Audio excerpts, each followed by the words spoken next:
Hello, and welcome to Deep In Pact, a proud member of the Doof Network, where we dive deep into Wildbow's most shortest work, 5 years on. Coming up next is Elliot Diebold. And that was Ruben Morehouse. And it's a special day today, Elliot, because Yes. we're exactly a month out from the end of this show, and I can hear the bells, the celebrations in the streets. I don't know if bells is the right thing for celebration. Yeah, no, I've been hearing this bell in my ear for the past month, and I don't know what it is. So weird. No, so yeah, we're getting close to the end here, and so we kind of wanted to touch on what's going on when this podcast ends. You may have heard that we're planning to do the worst idea ever, which is a 24-hour live stream full of Pact-themed content, and we actually just published the schedule for that, so you can see exactly what the terrible things that we're going to be doing are. Yeah, and so there'll be a link to that in the show notes, the episode description, wherever you're listening to this. Yeah. Yeah, I mean, I'm getting pretty excited for it now that schedule's sort of finally all down in one place. I'm realizing, like, we've actually got a lot of cool stuff lined up. Yeah. What are you the most excited for? Either the Pact dice, with Matt and Scott, or I'm actually weirdly excited for Write the Pact thing, which is where we're getting Matthias and Jarvis from Do the Right Thing to come on with us, and we're going to write Pact fanfiction with the audience. That would be quite fun. And talk about it. And I think it's going to be a ridiculous session. I can't wait. Yeah, I'm really excited for Pact the musical brainstorming session, which is totally up my alley. And I don't think either of us are good at writing music, but we'll see what happens. Also, we're going to do some fanfic and fan art review, which should be fun. Yeah. Scott's also coming back at another time to do. We're going to do Maggie's Madness, which is, over in Parahumans World, they love to do their March's Madness, and we're taking that, but it's Maggie's Madness, which is a name which is way better. Yeah, well, the Maggie's Madness name, the first time I came up with it, I was like, oh, shame we can't really use it because she's not Maggie anymore. And I was like, wait, no, it's even better now because Maggie Holt is insane. So it's perfect. So of course she would rank off all the characters in Pact against each other. It's the exact kind of dramatic thing that Maggie Holt loves to do. Yeah, exactly. So check out the schedule. See, it's in your time zone on the webpage. So you'll get to see what you can and can't make it for, and we hope to see you there. Yeah, it's 24 hours, so you should be able to tune in at least for some of it. Hopefully, yeah. Yeah. Hope to see everybody there. Now, should we talk about this here Judgment?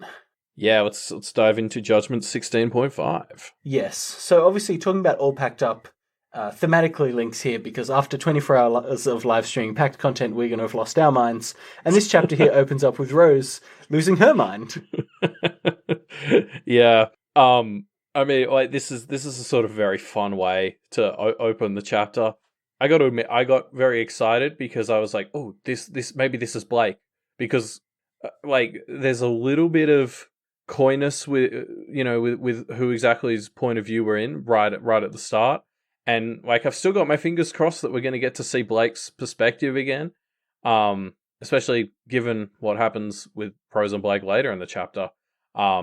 Just because I'm so certain this whole switching to Rose third person stuff for this arc is sort of saying something about Blake's self or lack thereof, but I can't quite see exactly where it's going, and I feel like whenever we get back to Blake or don't, there'll be something about what exactly the story was saying with this switch. Yeah, and so I'm just I'm so keen for it. Basically, I'm just looking for any excuse for it to be like, oh, is it happening? Is it now?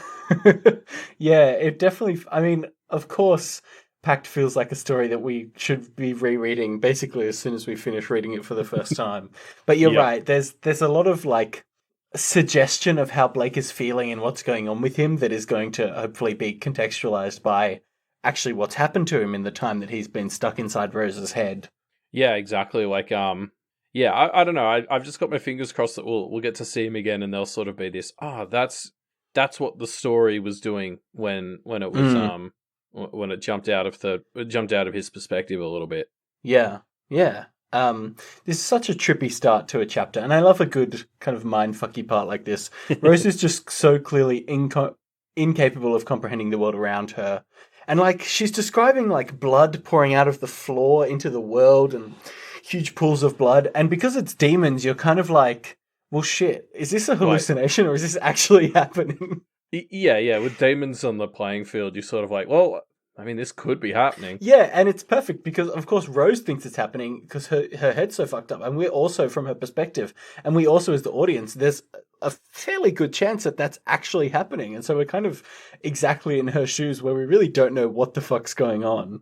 Yeah, like, and I think the writing here is really good at capturing like the overwhelmingness and sort of chaos, I guess, of it all. Like it's so the language is also disconnected and like disorienting.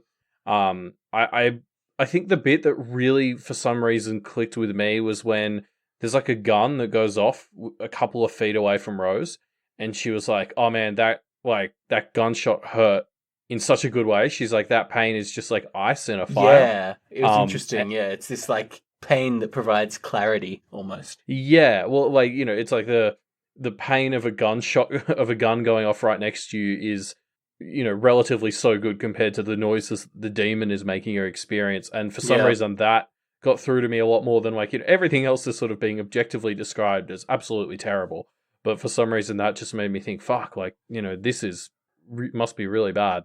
Yeah, definitely. The thing that I found interesting about this was, I, Rose kind of, because of the hallucinations and the kind of mental trauma she's experiencing, it feels like her narration regresses to this like childlike level where she's describing everything in the simplest possible terms.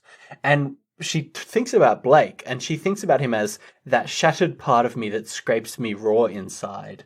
And I found this so interesting because it feels like maybe this isn't true, but it feels like because of the way she's talking, because of this kind of childlike way she's speaking, this is the most authentic kind of thoughts that she's had on Blake that we've seen, and it's very dehumanizing. Yeah, I had a different read on it, I guess. I saw it as like it's a very I wouldn't have said childlike. I would have said like detached or disconnected language. Like to me, it was Yeah. more just very factual. Like there's no she has no ability to interpret or infer from the information she's seeing. It's just like it's just the raw observations. And I think describing Blake as the shattered part of her that scrapes me raw inside is not charitable, Yeah. but it's not inaccurate. Yes, it's obviously true. and I like, so for me it's more that it's just there's sort of there's no ability for her to actually sort of process. It's all just the base observations, and so I'm going to be a little more charitable towards Rose and just see this as her sort of that's just factually what she observes in the scene, and this has none of her subconscious injected to it. Okay, all right. I don't know.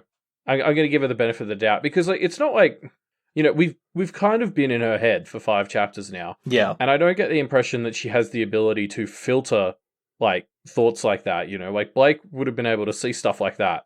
And we would have too if she was sort of mentally having to check herself on having those sorts of thoughts. So I'd like to believe that it's not something she's this isn't some terrible sort of opinion of him that she's hiding. I think she has plenty of mixed opinions on him that are both fair and unfair, and I don't think she quite thinks of him this little. I just think that is kind of what you would observe with no context as being the situation. Okay, that's fair enough. I think that's a fair interpretation. So there's this line that I found really heartbreaking because Rose she's relatively unemotional, relatively stoic, even since Blake kind of infected her with empathy. But this emotional attack is really getting to her and really kind of breaking her down. And so her thought is, I've just been given the ability to care, and now I'm left to watch and process it all as the demons have their way with us. It's this really heartbreaking line of like, shit, Rose, you actually have a soul in there somewhere. Yeah, like it sucks. I mean, we've sort of keenly been following all this stuff relating to Rose and her new ability to have friends. Yeah. And like, yeah, this is sort of exactly why I understood why she was frustrated at now acquiring this ability, because in a lot of ways this is the worst time to suddenly be able to care for people because they're in a shit situation. Like it's going to make her work harder for them and all that and like all that good stuff, but like the flip side of caring about people and having these connections is meant to be that you remember the good times as well. And she doesn't quite have that. She's just like suddenly been connected to these people at the worst time to have something like that, because they've all got very high probabilities of meeting fates worse than death. Yeah. It's bad timing for sure, which I guess is the Blake special. Yeah. Also, I've like, just while we're on this topic, there's a bit like later on where she thinks she's been infected by Blake's mule-headedness because one of the demons is going for Alistair, and she won't just like leave him to be had by the demon. And she's like, "Oh, I've got Blake's mule-headedness." And it's like, no, Rose, that's just called caring. Yeah, like that's just called having a soul. Yeah. What are you talking about? Yeah.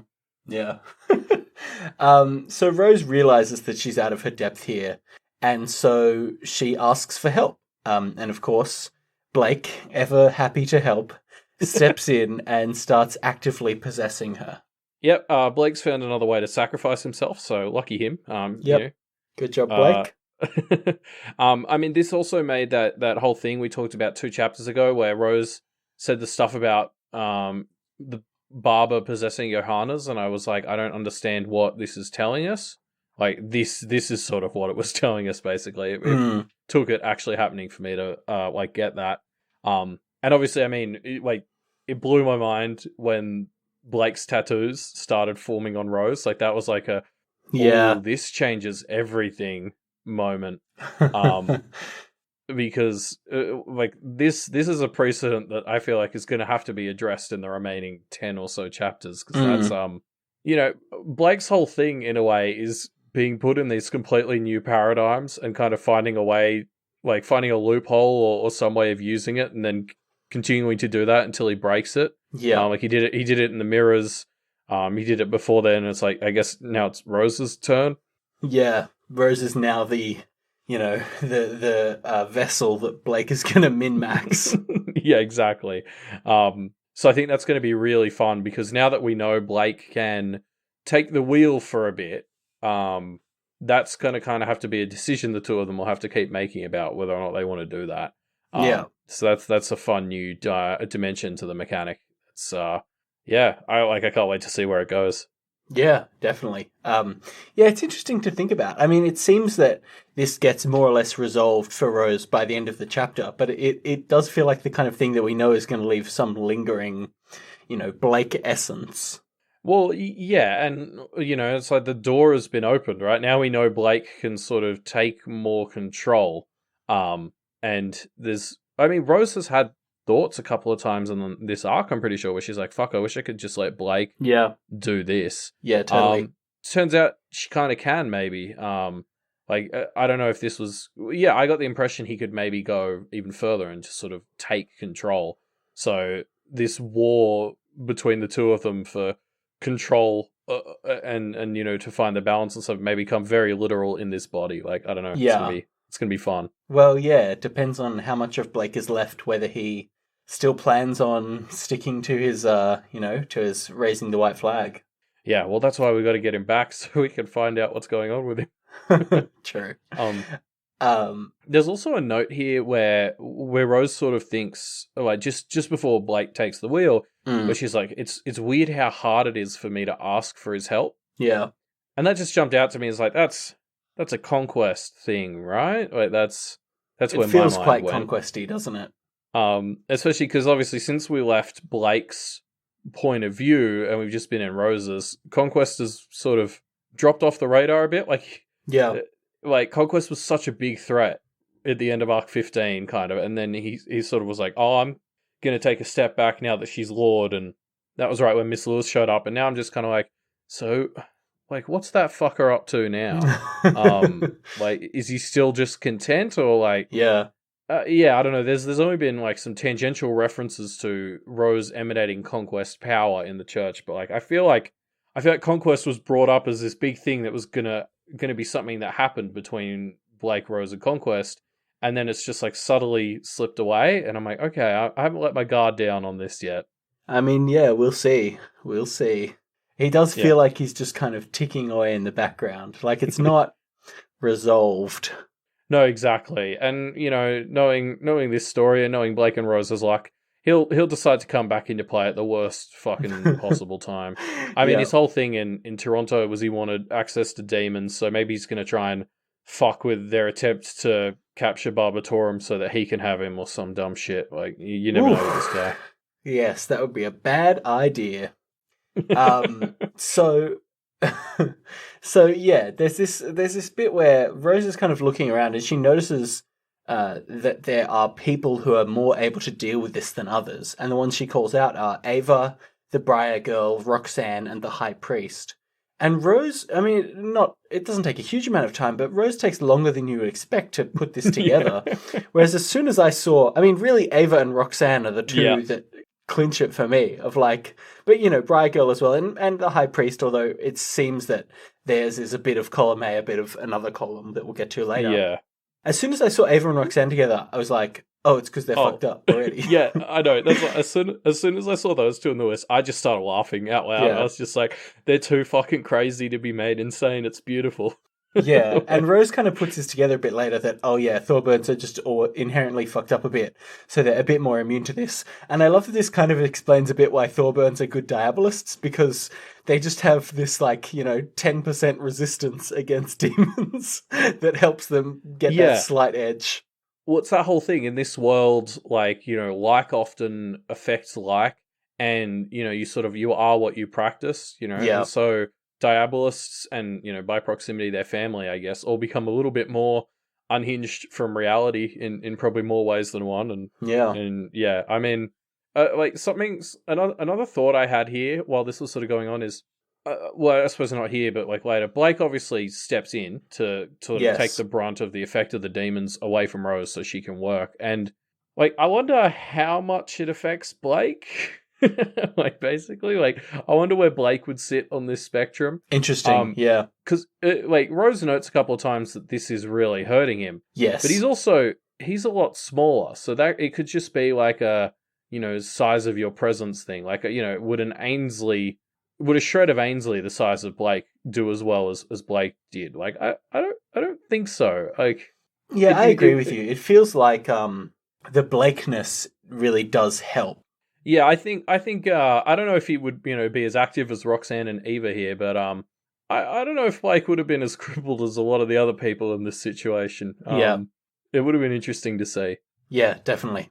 And then I think the other thing that stood out for me here that you sort of touched on, so obviously Eva and Roxanne, you just instantly okay, it's because they're insane. Yeah, Briar Girl's a little bit more interesting. Yes. And it's not just because she resisted, and that she resisted in part thanks to her familiar, but there's a section where the familiar takes the brunt of the attack, so that the Briar Girl can operate, and then vice versa. And that kind of, for me, challenged this perception that a lot of people have been pushing throughout this story, that the Briar Girl was sort of subsumed by her familiar, and the familiar was really running the show, because this felt more like a partnership, the way they were working in tandem here. And I don't know. So unless what the familiar did to her is sort of more permanent, where it can now just trust her as an obedient slave or whatever, it felt more to me like they're actually probably more of a partnership than a lot of people realize. And I maybe the Briar Girl was just already a bit, off the beaten path when she took this familiar, and they actually were a good fit, Yeah, I think it recontextualizes the way people have been referencing their relationship, right? Because for most practitioners, the practitioner is in a position of power over their familiar, right? So if it's Briar Girl and her familiar and they're equal, well, from the lens of one person being in power over another one, equality seems like a break of the natural order. So of course they kind of think, something's off there because she doesn't dominate her familiar, but actually it's just that they have equal footing. Yeah, maybe not equal footing, but maybe the Briar Girl actually was just this girl who wanted to go bush and live in the forest and protect it, and the familiar paired up with her because of that, you know, and maybe it affected her a little bit, but not as much as I think it was Rose Senior's little black book thing that was sort of the Briar Girl's just been kind of completely taken over by the familiar probably. And I think the fact that they sort of tag team this battle against the demons here proves to me that that's probably not the case. Yes, yeah, I agree with you there. This other bit that we get to here is Rose thinking through this old kind of, not joke, but a kind of bit from an old Diabolus textbook, which is talking about which choir is the worst, and then goes into each choir and justifies why it's actually the worst. And it's such a Diabolist, stupid piece of humor. It's awesome. Yeah, it's very fun. I guess I will use this though to as a bit of a platform to just ask a question about like some confusion I had in this chapter, which is the screaming demon. Is it of the choir of chaos or of madness? Because I feel like there's evidence for both in the chapter. Like I guess I just got confused as to like it seemed things worked on it from both, and I don't know, like, you know, I get that, you know, labels are dangerous and this could be a labeling thing, but these felt like fairly minor demons, and I kind of assumed minor demons would be more would be forced to more adhere to the choir structure just because they're smaller and you know, less able to bend the rules, whereas like Mahoon probably exists outside what the choirs do because he's, you know, a big strong oldie. So yeah, I don't know, like this thing, there's different parts of the chapter which made it feel like chaos and madness.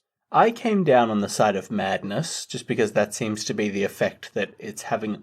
I mean, it's chaotic because being mad is chaotic, but I saw it coming down on the side of madness. But you're right, it is a bit ambiguous. And I guess, labels are dangerous.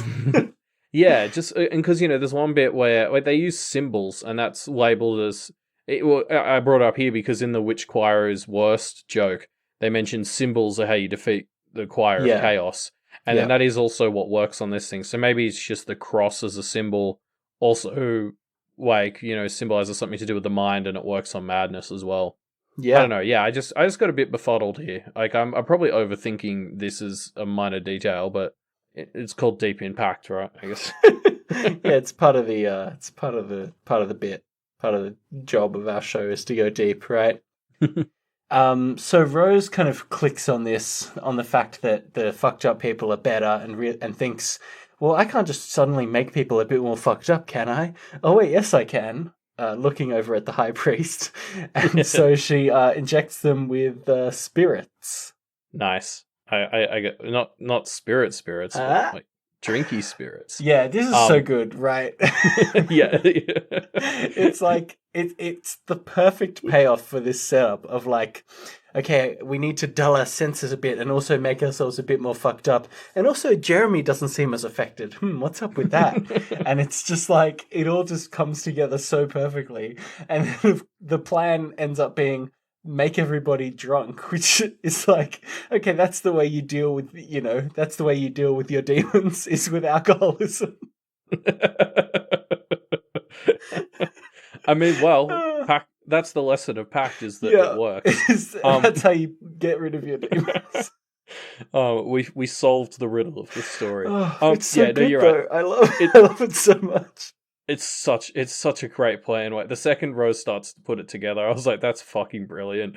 I think Jeremy deserves a special shout out because like what he does here to make this happen is like he makes a pretty serious sacrifice, not just losing your domain, which is a source of power, but he also like promises to basically like be a servant there. Yeah. So, like, he gives up not just, like, a lot of power, but, like, his future as well. Like, it's a big... Yeah. I mean, you know, nobody's fucking around here. It's like, really good to see. And, like, Jeremy deserves a lot of respect for the sacrifice he makes here. Yeah, they're definitely going all in, right? It's not a half in, half out kind of situation. If you're in, you're in. And Jeremy really exemplifies that here. And I think framing it, the way he says it is, like, you know, do harm to my house as I've done to Sandra's, which just is like this extra layer of tragic on it, in that it's like there's some guilt there, and I don't know, it's just like an extra detail of, oh fuck, poor Jeremy. He's really had the worst day. I can't help but think as well, the phrasing of do harm to my house. I mean, it's not. It could be anything. Like, the interpretation of that could be like, go fuck up my parents, you know? Like, he literally could be selling out his family here, and that wouldn't be an unfair interpretation of those words. Yeah, well, good thing Dionysus took kids out of the equation. Yeah, Dionysus seems like a friendly god. I'm sure it'll go fine. So the next thing that happens that I just want to talk about for a bit is Ava basically just fully freaking out on a demon and beating the absolute shit out of it. It's so good. It's so cool. Like, eat shit, Buffy. Don't tell Scott I said that. Yeah. No, it's so good, and this redeems Eva. Like I know I've said a lot of bad things about Eva in the time of this podcast, but this one fucking paragraph redeems Eva completely in my mind. So let's walk through it because I think it's like chaotic enough that it's worth us talking through. So she has two guns, which she fully unloads into this demon before discarding those guns, pulling out a knife and stabbing it with that knife before kind of throwing the knife to Rose in case Rose wants it for later. She then takes out a crucifix and sticks that into the knife wound, pulls out a third gun from her coat, and then unloads that gun completely into the demon. And it's just like this chain of Rose being like, well, that's probably not going to work. Oh, well, that's probably not going to work. And she just fucking does it anyway and beats the shit out of it. It's so awesome. Yeah, it's like it's straight out of like John Wick or something like that. It's fucking insane. I loved it. We got to get Eva bullets with little crosses on them or something though, because I was so bummed out that all this like bullet to the facing of the demon is just like, well, that's not really going to do anything. Well, it's stalled for time. I mean, it bought a fair amount of time.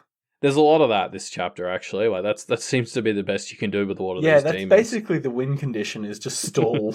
And in fact, like, just as a little side note, because I went back and checked, and this is canonically not how it was described, but during this scene where Eva was going toe-to-toe with her, I was kind of picturing this screaming demon as, like, the figure from, the Scream, that famous painting. Yes. Yeah.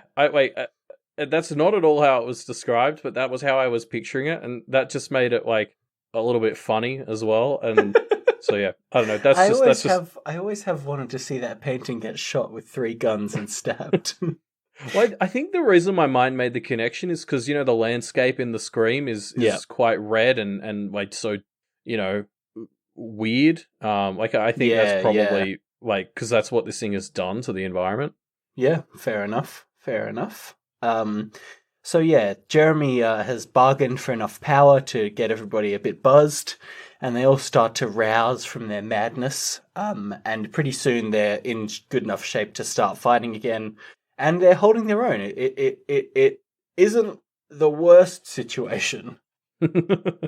Yeah, and so something we should talk about here, while Jeremy is saving the day, basically, is do you wonder if there's any significance to the idea that one of Dionysus's big domains is like shares a name with one of the demon choirs? Yeah. Like admittedly, back when we thought angels were more angelic, I was still associating them a little bit with gods, and I think seeing the god fight in Null made me kind of associate gods as being anti-demonic, whereas thinking on it more, if gods are just big old spirits and or humans or whatever, like they're going to be in the middle like humans. They're an aspect of the changification of the universe. They're not on angels or demons' side. So this idea of like a god forming and kind of taking some domain from demons seems like that's probably significant. Yeah, it's interesting. It feels like a thread that could be expanded on, but I don't know if we'll expand on it in this story. Like, it feels like there's enough of a interesting conceit there. Like, actually, this god has overlap with demons. What are the implications of that? That it could kind of span out into its own section of lore, but I don't know if we'll get to see that. No, I agree. I don't think it's something that the story is really looking to deal with at this stage. It's got enough to wrap up in like 10-ish chapters, but I feel like that's probably an important little side note that the realms of gods and therefore men as well is able to overlap and perhaps even steal from things like demons and angels. Yeah, interesting. I wonder what that. Yeah, it's weird. It's the kind of one where you're like, well, what are the implications of that? And there's kind of too much to think through. Yeah, exactly. Speaking of weird tangents and implications, the other thing I thought about here was Alistair has trouble getting up because his Yeah. hand is numb. And I don't know why this has only occurred to me now, but I went back and checked, and he got his right hand cut off. Mm. And I mean, obviously, this story has talked a fair bit about right hands and left hands, mostly to do with tarot cards or anything. But Yeah. I don't know. Like, I wonder if that'll be a thing. Like, and it may not be something that's explicitly called out in the story, but I want to keep my eye on exactly what happens to Alistair and see if there's some way I can tie it to right-handedness being gone. Is he right-handed? Was he drawing the tarot deck with his right hand? I think so. Interesting. I did try. I briefly searched for if there was any reference to him being left-handed, and I didn't find any. Okay. There's a chance I missed something like that, but the ring was on his right hand, and that was what he was usually using to practice. So I would assume he was right-handed. Yeah, that makes sense. It's interesting. Yeah, I wonder how that will impact his relationship with the tarot deck. I mean, obviously it has its own symbolism of right and left hand, and then the way that he interacts with it obviously is quite important. So, yeah, you're right. That's an interesting thing to consider. Again, another seed that could be its own little, arc or two. Yeah, exactly. And this might be something that just pays off very subtly in the background, if at all. But I think it could be fun, and especially because you talking about his implement just made me think he always cut the deck before actually drawing from it, and that's gonna be tricky to do with one hand, isn't it? I mean, maybe I'm just shit at cards. I mean, not if you're one of those people that can just kind of do crazy shit with a deck of cards, right? Yeah, that's true. You think he'd be a bit of a card shark by now? Yeah, I feel like, I mean, it's all about theatrics, right? So I'm sure he'd know how to do some, one of those cuts where with one hand you, cut into 3 piles and reshuffle the piles and shit. Yeah, fair. All the cool tricks. I'm sure he does the one where he, flicks the cards from one hand to the other in a fan. Yeah. Anyway, so we get to see Drunk Evan here, which is fun. Yep. That it's a very weird vibe that Jeremy has just gotten this young burning child drunk. Yeah, I was enjoying it, but at the same time I was it is a drunk 7-year-old. Should I be enjoying this? Yeah. But I figure there's no chance of brain damage because he's dead. Yeah, so it's better than him being not drunk in this situation, I think, morally. Yeah, one supporting drunk kids is okay if they're dead. Yeah, I think that's the rule. I think that's okay. Yeah, no, it's a very fun moment. It also reminded me when this happened in Arc 10. Remember how bummed out Evan was about being hungover? I wonder if that's going to come back as well, because he's obviously enjoying being drunk here. So yeah, it's very fun. Yeah, true. So one other interesting thing to note here is Isadora doesn't recover. Even with a little bit of liquid courage, she doesn't recover, and Paige is seen kind of trying to rouse her unsuccessfully. And I don't think we actually see her rouse this chapter. No, we don't. Which is not, it doesn't bode well. No, and I mean that's something Isadora has always been particularly, particularly sort of sensitive to all this demon stuff. She's always gone out of her way to avoid it, and she seemed more. I think she described herself as more susceptible to disturbances in the natural order, as a being of order. So, yeah, I mean she's still alive. And people are like, oh, she'll get back up from the fall. But I have serious concerns about whether she'll make it the whole way back up. Especially because what everyone needs right now is definitely not a more unhinged Isadora. Yeah, God. Can you imagine?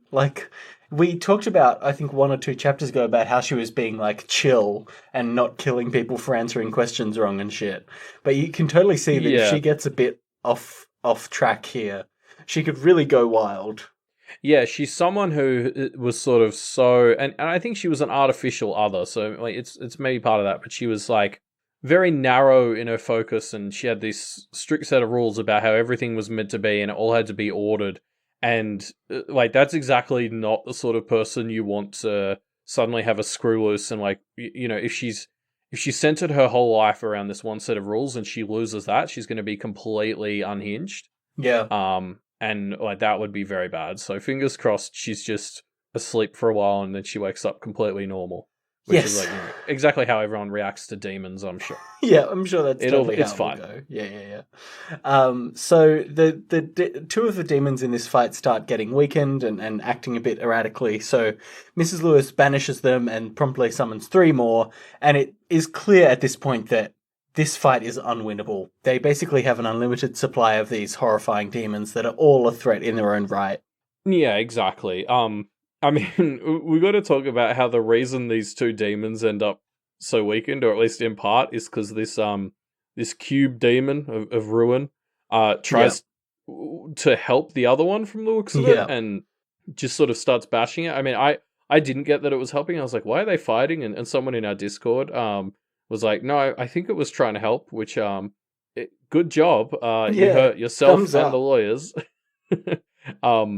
I think that's a really interesting. Like we've heard a lot about how there's no angel cooperation here, and I always wondered about how demon cooperation went. Like the Mahoon lawyer bit in 15.x was sort of our first look at it, and it kind of seemed more like a you stay out of my way, and I'll stay out of yours, but I'm the more powerful, so I get this one type routine. Yeah, and now we're seeing how some minor demons try to cooperate, and they're not very good at it. Yes. I think demons are not made to work together. Yeah, although to be fair, neither are angels, and as Toronto shows us, neither really are humans. So it's just Pact is a world where everyone fucking sucks at working together, except for Blake and Rose. Yeah, who are the 2 people who aren't meant to be able to. Yeah, I know, and they finally figured it out. Yeah. So just quickly, I think Emily deserves some props here. Like, obviously, I miss Fel, and he's basically irreplaceable in this story. So don't even try, Emily. But you do quite well. You've done quite well here. And especially considering, I mean, we don't specifically know her age, but she's like 14, if that. And she's really, like, compare her to what, Kristoff. She's like in it. Yeah, she's not just coping remarkably well, but actually still like an active member of everything that's going on. Well, yeah, she's an integral part in their escape here, right? Yeah, I got the impression she was more like 10 or 12, but you're right, true. Maybe around 12, but young enough to be unreliable. I mean, we know that for certain. Rose made that very clear. Yep. But I mean, she actually she does a really good thing here as an illusionist, and sort of like she's doing very well. So you're right, like she deserves some props. Yeah. So good work, Emily. We're proud of you, and I'm sure Fel would be proud of you too. Yeah, but actual Fel, not zombie Fel. Yeah, yeah, not recently seen Fel. So yeah, elder sister and Evan are kind of teaming up again. The firepower is back. They create a wall of fire, kind of harassing the lawyers who have put up some wards against the fire. But it kind of goes up against their defensive wards and blocks their view.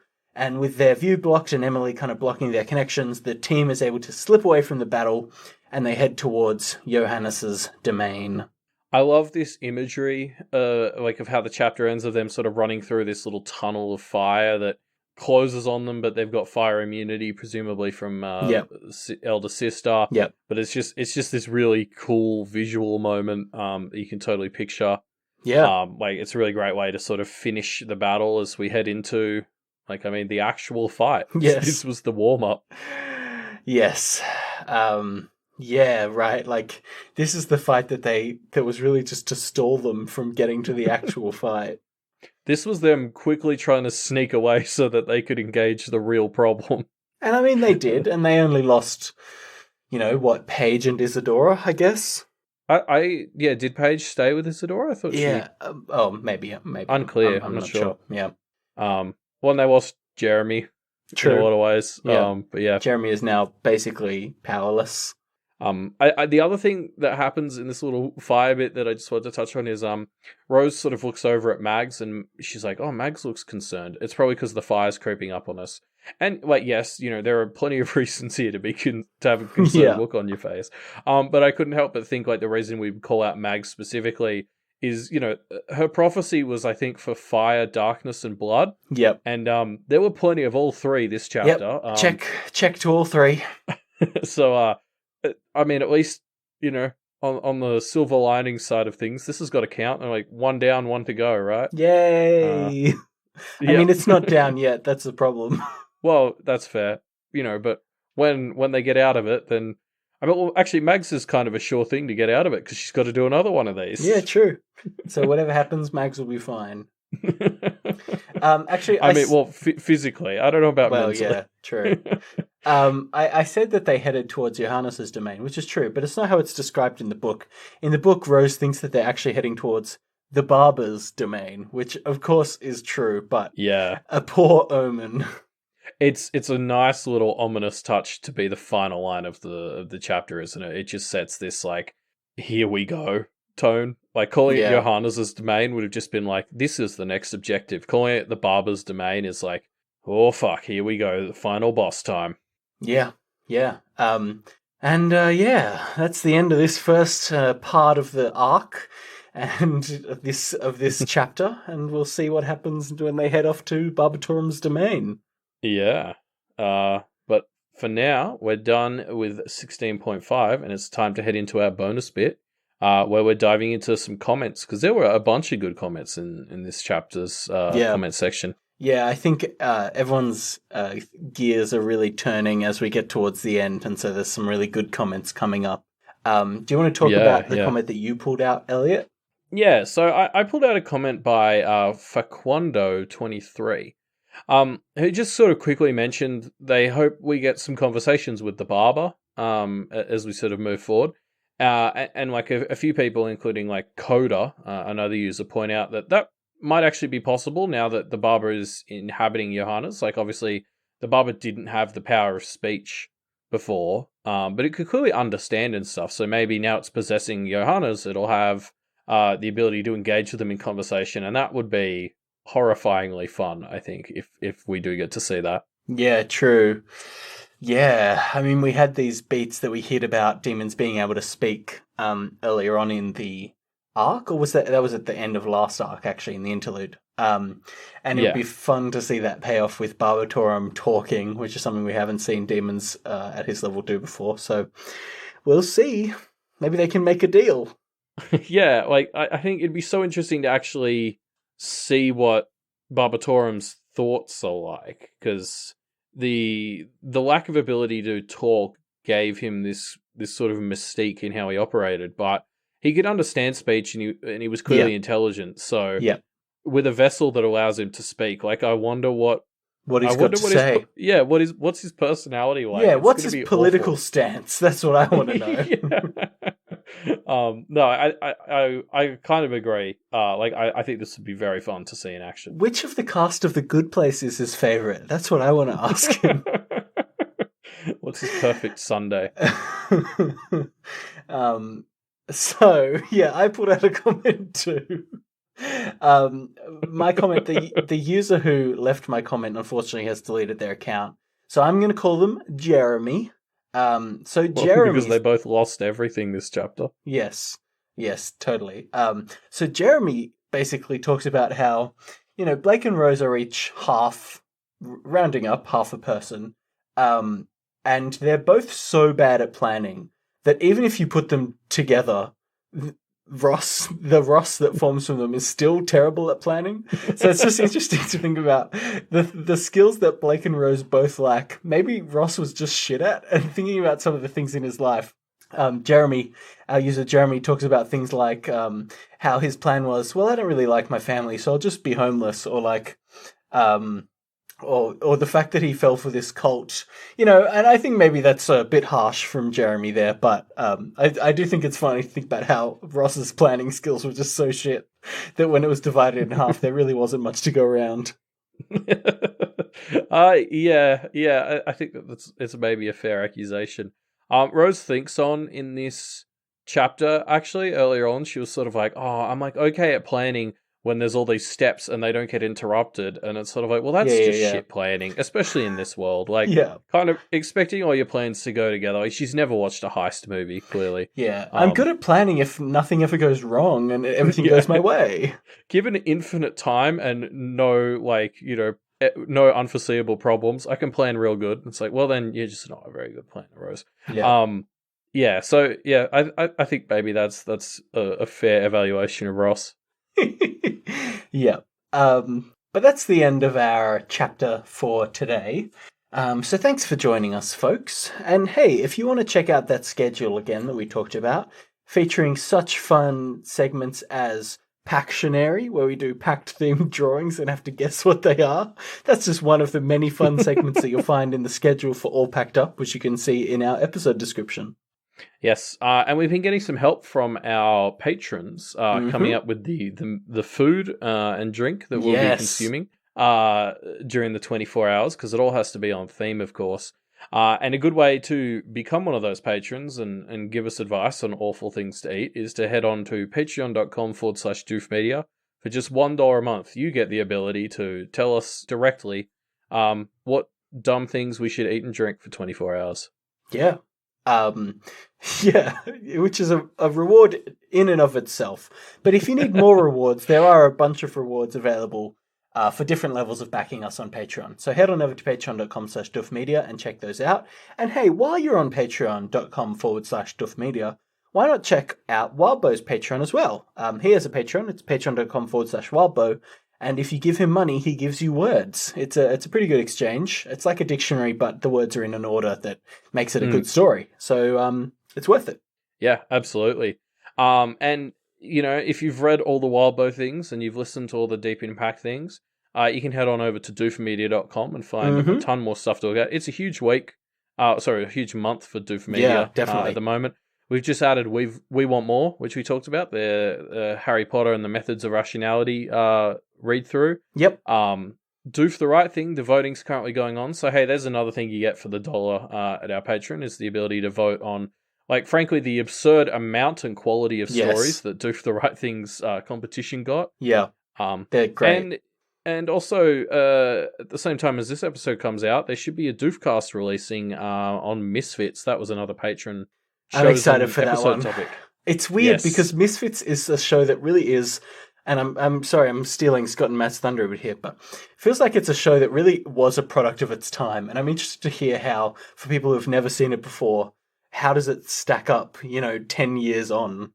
Yeah, especially because it did kind of precede the absolute saturation of superheroes, superpower stuff. And the kind of darker, more realistic superhero stuff, of which it's a comedy, but it also kind of fits that same vein. Yeah, that's true, but it still feels very unique to me, having seen what feels like infinity other superhero projects since Misfits. So I'm so keen to see what they thought. Yeah, definitely. So if you want to check all that stuff out, head on over to doofmedia.com. And hey, one other way you can engage with the show, if you want, is by contributing to our discussion thread. We have a discussion going on. You can leave your comments on this in our discussion. Sorry, let me start that sentence again. We have a discussion question going on at the moment, and that question is, pick another and an element and explain what that element power might do to them if they were given the same treatment as Evan. So, Evan was juiced up with some firepower. What would happen if he juiced up, let's say, the Faceless Woman with some metal power? I don't know, put it in a comment. You can leave those comments and answers in our discussion thread, and we'll talk about some of our favourites on next week's podcast. Yes, and in fact that will be the episode 16.6, which was coming out on Monday the 10th of February. Yes, so we will see you then. See ya.